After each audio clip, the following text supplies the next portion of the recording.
Hello, I'm Malcolm Haslett. And I'm Janice Baker. Some time ago, Phil Gregory traced his cousin John Reuben Val's story and untimely death during the Second World War. We hear their story and more next on Our Time. And welcome to Our Time. Yes, here we are. And we have a very special guest. A very special guest who you don't normally see on camera, but in fact you did just in our last episode, our 400th episode. Yes. Because he's our inimitable floor manager, Phil Gregory. Welcome. Hello, Malcolm. Welcome. And Janice. Welcome. How are you? The boot's on the other foot. Yes, Yeah, does this it feel time, different? It feels totally different. Really? From being behind the camera and being on camera. So, yes. No, because you're really good at helping the guests come into the show and feel comfortable. Relax, yes. Give them the, you know, what happens and how it happens. Yes. I suppose it's a bit like going to the dentist or to a doctor, isn't it? Oh, not Exactly. quite. And let us operate on you now. But Phil, Yes. you've been here for this program really since its inception 10 years ago, That's which right. is quite extraordinary, really. And you've settled down probably over 1,400 guests in that time. And now you're in the hot seat because last year you took a few weeks off from the program and investigated further the story of your cousin. And just a matter of interest, he was born here in South Australia on the 28th of August in 1921 in Henley Beach, which is a seaside suburb here. And he enlisted for the Second World War in 1941, and on the afternoon of the 21st of June in 1944, what happened? They were in a Lancaster bomber and they'd taken off from Dunholm Lodge in Lincolnshire. In the UK? In the UK, and they were heading to Wesseling, which is just south of Cologne, to do a bombing raid. It was a nighttime raid. And there were 120 aircraft in the air that night. And there was 16, I think, from Dunholm Lodge.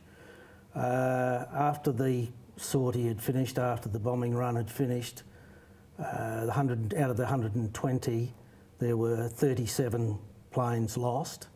And there were, out of the 16 that took off from Dunholm Lodge, Lincolnshire, they lost 6 Lancasters. So it was one of the worst mistakes ever made during the war. So, yeah, it wasn't a good time. When you say mistake?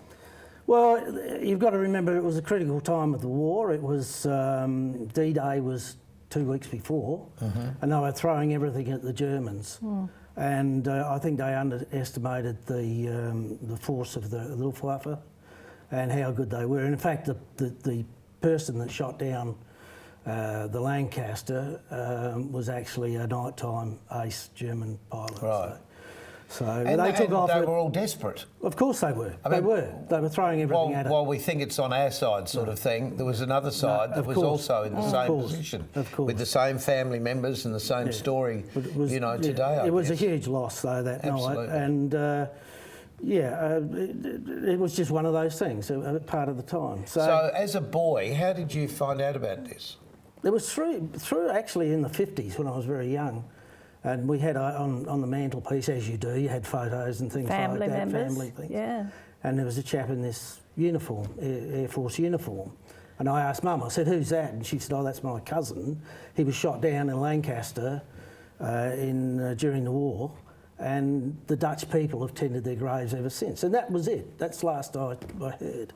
So fast track things. Yes, what happened? How did you- Till recently, last year actually, it was, in April. And a genealogist contacted me and said that a Dutch chap had contacted them and wanted to speak to any relatives of John Reuben Vowles. And she asked me I said, yes, definitely, I'm a relative. Did you have all the history then, or did you then have to find out all about that him? was all I knew. Yeah. That was all I knew. Yeah. We didn't know where he was shot down, when or what. Because those days, it's weird. I suppose it happened in the First World War, happened in the Second World War, and happened in the Vietnam War. Everyone went quiet. Yeah, They I think never because said people anything. wanted to forget what a They horrific did. time in our planet's history that was. Yeah. But I found it interesting though the letters that were written between the mothers you know, and the relatives of the people. We read the letters, and they're so touching. The one thing that they don't use the word died, No. or passed away, or any of those words, and that really struck home to me, because you realise this is something you almost can't imagine. No. You didn't see it happen. You weren't there. No. You weren't. There was nobody console you. Just a letter that came through the post. That's right. Mm. But So you went. I went over. I was invited over, which I did. I Yep. made arrangements quickly. Yep. And that was on June 22nd, Yep. which would be the memorial service and the unveiling of the plaque Yeah. Right, and you shot. at the site. And you shot this footage Yes, that we're yeah. about And to show. this was at actually Reethoven, which is and Wallach, which is near Eindhoven. It's about 15 kilometres, I think, from Eindhoven, and about 120 kilometres from Amsterdam, something like that. So it's in the south. It's 25 kilometres from the Belgian border. This chap on the left, actually, he was there on the night the plane came down. Well, he went to the site the next day. He just happened to come along while we were there. Wow. This is the in Eindhoven. That is the war memorial, the grave sites, where they were taken after the plane crash, and the Luftwaffe actually gave them a full burial and everything. And these Proper people here, Phil, They're relatives just there on the relatives of- left-hand side, yeah. as me. Yeah. There were representatives from Queensland, the pilot, from the pilot side, Yes. from Victoria, and of course from me, from South Australia, and of course the Brits that were on board. There were 7 on board at the Oh, time. there you are. And I did interviews. I had to interview people Yeah. on the day, and this was for the television news that night. Okay. So it was pretty full on, and this was our transport out to the site. This was their club rooms there, where we gathered before going out to the crash site. Look at that. So yes, quite quaint. They Oh, wanted to pull no. it by horses, Oh, wow, but they look, couldn't. yeah. They had to use tractors. So. And this was at the site itself. So that was a flag ceremony. I don't know who they're from Reethoven, but quite a good line up there. There were 300 to 400 people, which wasn't too bad for a very small village, Yes. as Reethoven was. Wow. So, But so good to have that respect and oh, remembrance. absolutely. There was a lot of people that wanted to remember. They had You a lot of would respect. have been very moving for Oh, you. absolutely, Yeah. absolutely. And I cracked it a couple of times. Did you? Yeah, yeah. Not surprised. But there were 3 Australians on board, and there were 4 Brits on board. So 7, crew of 7. Yeah. That was our MC for the day. A beautiful day, and this was the flag raising ceremony which took place. You had the Was it in English? It's an odd question English to and ask. Dutch, Right. Dutch translation. We had the Australian flag on the left, the British flag going up now, Yeah. and the Dutch flag on or the flag of the Netherlands Yeah. on the right-hand side. So But how wonderful that this He was small from the Air Force. township has done this and remembered. absolutely. And was there at the time, reading from the letters that they tried to, see if there was any life left That's in, right. in the crash. That's right. That's right. But the other curious thing is also that it was more or less, as you said, forgotten and put away. The whole thing was more or less smoothed over. Not that it didn't happen, because it was certainly would have been reported in all of the That's right. the That's English right. journals and stuff. But the fact that these things have happened, oh, there you are, in life, that we sort of have to forget to move forward, I suppose. Well, if it wasn't for the local preservation group that came forward to actually get this going, get the whole thing going, they were very upset. You can see. Yeah, they're the Brits, relatives of the British people on board. But if it Because we wasn't for the realise what these people did Oh. for the life we now enjoy. Exactly, and they've got a lot of respect. Now, I don't know where that respect comes from, whether it was the fact that there's a story that says they brought the plane down in front of Wallach, the town of Wallach, deliberately, but you can imagine that night was the total blackout. Yeah. There was a curfew on. I don't think They that's wouldn't one. know. I don't think that's one. It's good to hear that they think that, Yeah. but I think the real story is that they were glad that the Germans were actually getting kicked out of Holland Yes. after being occupied for 5 years by the Germans. But you don't know There's the actual crash site where those balloons are. You don't know what was going through the mind, though, of the pilot trying to find somewhere that wasn't habitated. Well, they couldn't see. That's why I'd like to think that. And the moon was only a 4%. I've looked it up, 4% moon that night. So it would have been blacked out everything. But when the plane hit, it had a 4,000-pound bomb on board, and it just blew up. Yeah. But things were retrieved too, like a ring and a pen. They were at a later date, actually in 1946. How did they know that it would? Well, they traced it back, I suppose, as personal items. They would have had a record. Well, also, I suppose they would have known where it was, but Yeah. probably didn't want to do too much at the time, because what could you do? Because there would have been damage everywhere. There was damage. Not when the 4,000. It was a cookie bomb, they call them. When that went off, it blew all the tiles on the roof, the village roofs off, and all the windows were smashed in the village. So it was a huge thing. And there's a photo I've got there later on which shows you the actual bomb crater with people in it at the time. Wow. So It's just a reminder for the way politics are in the world at the moment, how dangerous this greed for property, land and so on can be. Look, we'll be back in a moment to talk more with Phil, and we'll be showing you some of the artefacts that came from that site. Next on Our Time. Yes. Stay with us.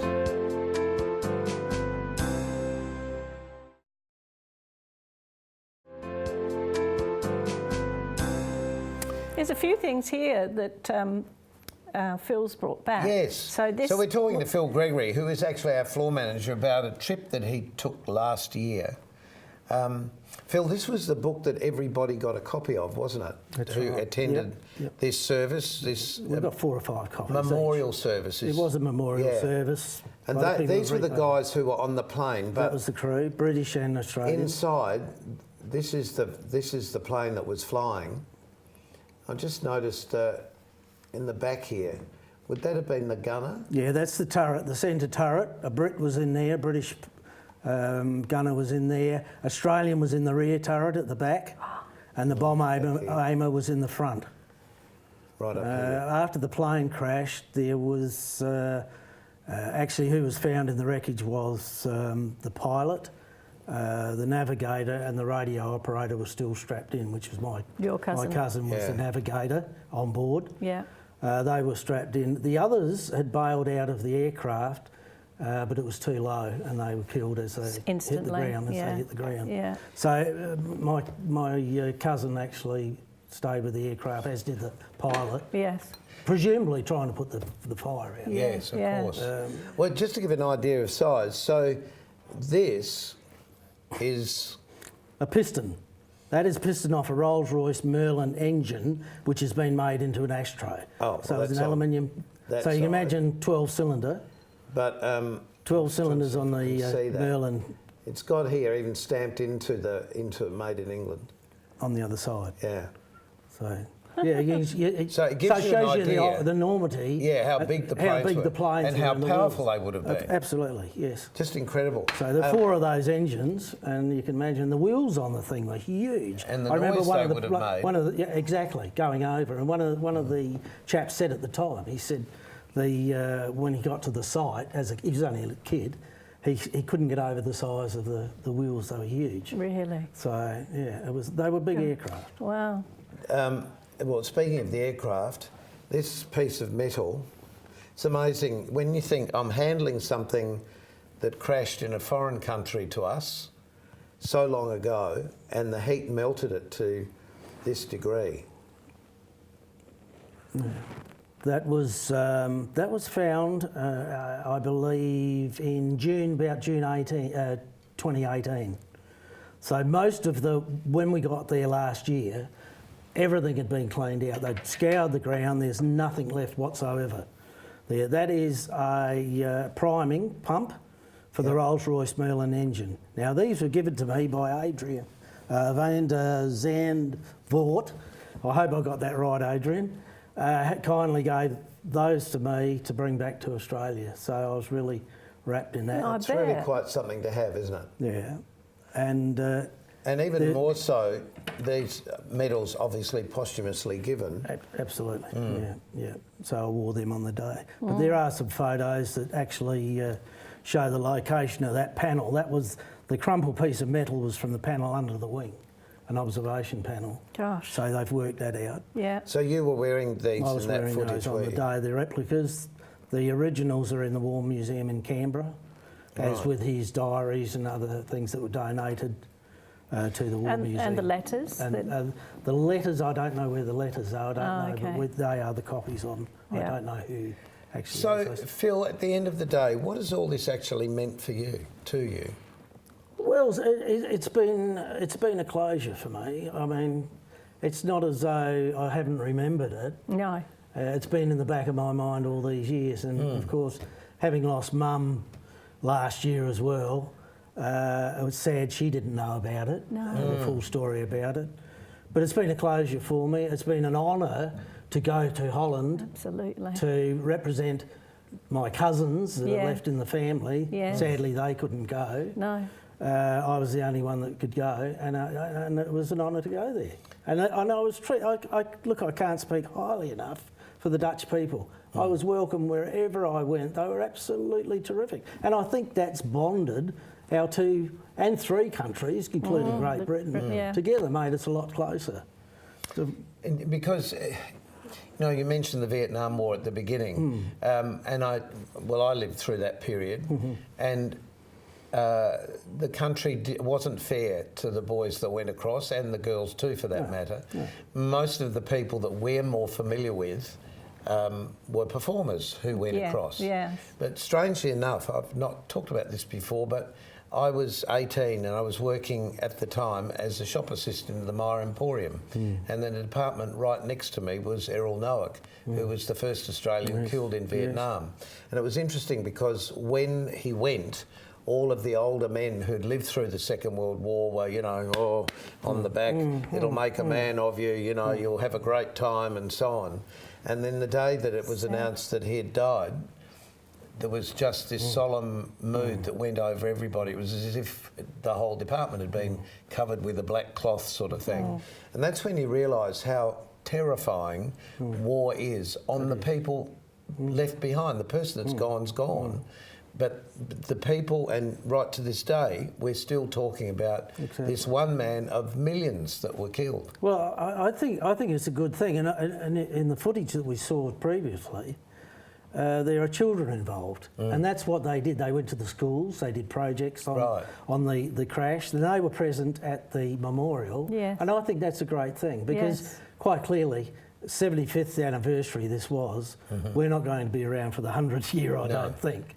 So it's up to the children to pass our information onto these kids, and it was gratifying to see those kids there to get involved with. They read poems at the memorial and everything they'd done at school. So, but also to educate them as to how frightening war can be in the long term. Exactly. Not just what happens and there. I mean, they were told that at the school. I mean, how and when you look at it, the plane coming down, and at that time of the night they'd been hit. It must be terrifying. Coming down, They were young knowing men. they weren't going to get out of it, trying to put a fire out, exactly. try and find somewhere to put the plane down if possible. But they're young. They were young, 22. Yeah. I remember when I was 22. I know. And these people were mature beyond their age. Yeah. And that's what you find a lot with World War II people. Have to grow up so fast. They grew up so fast. And the other thing that's also frightening is these young men who would, I guess, they thought they were going away for an adventure if they weren't conscripted. How quickly it all happened for them. How long before this happened to your cousin? He had 5 sorties. He did five missions, I presume into Germany, a similar thing. But that was it. One of the other chaps had 30, so he was lucky. A lot of them never made. You're lucky if you made 20. 3 or 4, Yeah, but that was. 5. When you see some of the old war movies, particularly the British ones, and you see sort of what was going on the ground before the event, we have to comment on your hat. Oh yes, I got that. And I was getting slightly burned in London, so I had to invest in that, and I got that at Churchill's memorial. Oh, okay. The bunker there where Churchill. And is that the plane? Is that? No, that's a Spitty. Oh, It's a okay. Spitfire. Of course it is, yes. The other one's a And Lancaster. we thought that's what it was. They And did. we also thought you were just covering your head for a reason. Oh, now, Malcolm, don't be like that. Just because you got a full head of hair. Yeah, but I can take mine off at night. What's your I excuse? know, okay. Fair enough. Anyway, Oh dear. Phil, thank you for that, and thank you got for the story. But more particularly, I know you're sending a copy of this across to Holland. Oh, we've got photos to see. Oh, we got some photos. Photos, as he yes. whispers out the side of Yes. his mouth. I've got the photos. Yes. Let's have a look, Phil. Yes, this is the final. That's his grave, John Vowles' Vowles. grave. In the just a close up, and that's the memorial site with everything. Yeah. Where it after happened. Yes. Right. In the field beyond. There's yours truly. Yes. Looking very dapper. Why is it And where it happened? that was across. This woman came up to me and she said, "Oh, look, and I took a photo of it. She said this was made out of the perspex, presumably from one of the windscreens. That's the bomb crater with all Yep. the people in, which was taken at the time. You can see the chap on the top there, so Yeah. you can visualise how big, how Yes. deep that crater is. Yeah. Well, as you with say, 4,000 pounder it was a going big off. bomb. Yeah. So it really did some damage. Wow. So there's another one. That's a bicycle in the front there, so I don't think Yes. it's part of the plane. No. But you can see that everybody, the whole town was out. And the thing is, it was a curfew that night. So there's the chap that's Adrian, who donated. There he is donating the parts The of the pieces. plane to me. Yeah. too. Yeah. And that's his museum, part of his museum. You can look at all the gear they've got on. They had to have, they're flying at altitude. You'd be absolutely oxygen. trapped, though, wouldn't you? You would. With all You that would. stuff on. You would. There's all the parts of planes and bits and pieces. Yeah. Gosh. That's a radio, one of the transmitters and radios Yeah. from the Lancaster. That is the navigation equipment which my cousin would have used at the time, and that's part of a Lancaster, part of a wing or something off a panel of it. Yeah. And there's the actual wing of the plane. Top left hand in that corner, you'll see the actual little panel, and that's the piece you've got there that Yeah. you showed Yeah. earlier, Right. the crumpled Right. panel. And these were my fantastic hosts. Oh, lovely. It's Weirgit and Jacqueline. They had their son Timon and their daughter Danique. So they were really terrific people. To look after To you, look yeah. after. So- And to keep the memory alive. Yes, absolutely. We'll talk a little bit more with Phil in a moment after this short break. See you in a tick.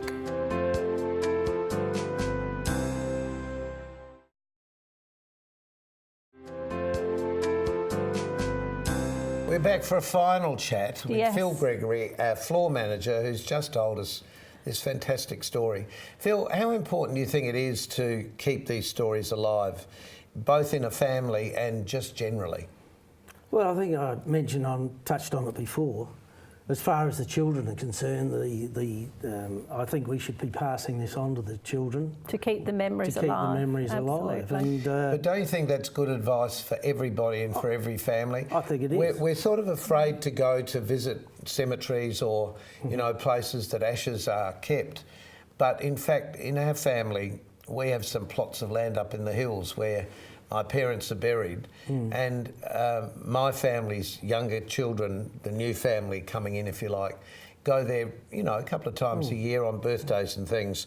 And my sister said to me, I've always encouraged my daughter and son to take their kids there so that we will be remembered, because we do forget quickly, how important the people in families are. well, the research I've done since I've been back. Yes. Last year when I came home has been immense. And the thing is, once more we keep saying it, the internet is a bad thing in one way, but it's a terrific tool if it's used the right way in another. Yeah. And that's where I've got a lot of the stuff off there. There is still a lot to find out about.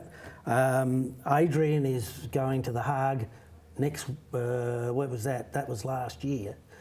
He was going to find out about some other stuff. Some more. And send me information. But a lot of it's tangled up with the British authorities and the American authorities and the Australian authorities. And they reckon they're digitising it, but at the same time, That's it brilliant takes too. time. It We takes all time. might be dead It takes time. by the time it gets there. So, Yeah. but no, it was a most enjoyable journey, and I I can't speak And highly a enough for the closure. Dutch people. Lovely. And Well a done. closure. Fantastic. Well done, Phil. Thank you, Phil, and thank you Been a for being pleasure. on the other side Been a of the pleasure. camera Yes. for a change. It wasn't too bad. It wasn't. Totally relaxed. It's all over now. Yes, I know. Look, it's been great to have your company. You may have a story similar to Phil's that we would love to hear about. And you can contact us via Facebook, you can email us, or just see us in the street and say, hey, I've got a story for you. Actually, a lot of people, it's genuinely how I find a lot of people for the Yes, program. yes. Because they come up and say, hey, I've got a great story to tell. And I say, what's your contact details? And we try and fit everybody in that we can, which is actually why this program has been such an open door for South Australian stories. And to the people in the other states, you may have a story too we'd love to hear about. So don't be afraid to contact us. So until next time on Our Time, Yes. Phil, have you got a message? What sort of message? Goodbye. Goodbye. Thank you. Goodbye, Janice. Malcolm. Yes, take Goodbye, care. Janice. Keep yourself nice until we see you next time.